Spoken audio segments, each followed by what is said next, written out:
اصل میں مرگ یزید ہے، اسلام زندہ ہوتا ہے ہر کربلا کے بعد، کہ جب خون حسین اسلام کو عطا ہوتا ہے اس وقت اسلام کے اندر وہ روح پڑتی ہے۔ اور میرے نوجوان ساتھیوں، آج کا وقت بھی اگر آپ دیکھیں یہ حالات کربلا سے مختلف نہیں ہے۔ اقبال پکارتا ہے حسین کدھر ہے، حسرت کرتا ہے اور کہتا ہے کہ قافلہ حجاز میں ایک حسین بھی نہیں، گرچہ ہے منتظر ابھی گیسوئے دجلہ و فرات۔ آج پھر یہ شجر دین مرجا رہا ہے، یہ پھر تیرا خون مانگتا ہے، یہ تیری قربانی مانگتا ہے، یہ تیرا جذبہ مانگتا ہے، یہ تیری استقامت مانگتا ہے، یہ تیرا عزم مانگتا ہے، یہ دین سے تیری وفاداری مانگتا ہے۔ آج دین کا چمن پھر مرجا رہا ہے۔ ارے مسلمان، حسین کے ماننے والوں، حسینیت کے ماننے والوں، دین کے اس چمن کی آبیاری اگر ہوگی تو پھر تمہارے خون سے ہوگی، اس خون سے کم اب دین کے چمن کی آبیاری نہیں ہو سکتی۔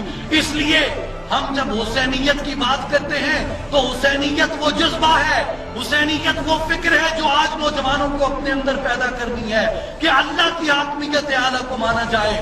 یہ جو ہمارے اوپر دیگر نظام مسلط کیے جا رہے ہیں، کبھی سیکولرزم کا، یہ جاگیرداری کا جو سلسلہ ہے، یہ سرمایہ داری کا، یہ پوری دنیا کو سود نے اپنی لپیٹ میں لیا ہوا ہے۔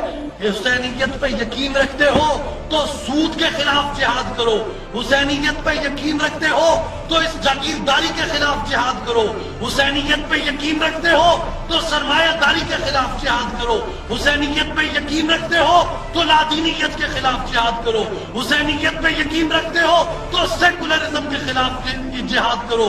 ہم حسینیت کا دعویٰ بھی کریں، حسین کا نام بھی لیں، حسین کے نام پہ محافل بھی منعقد کروائیں، اور ہمارے ہوتے ہوئے ان نظام ہائے باطل کے خلاف کوئی جدوجہد بھی نہ ہو رہی ہو تو یہ جواز بن جائے گا کہ ہمیں حسینیت سے نسبت نہیں ہے، ہمیں حسینیت کی پیروکاری نہیں ہے، ہمیں اہل بیت سے محبت نہیں ہے۔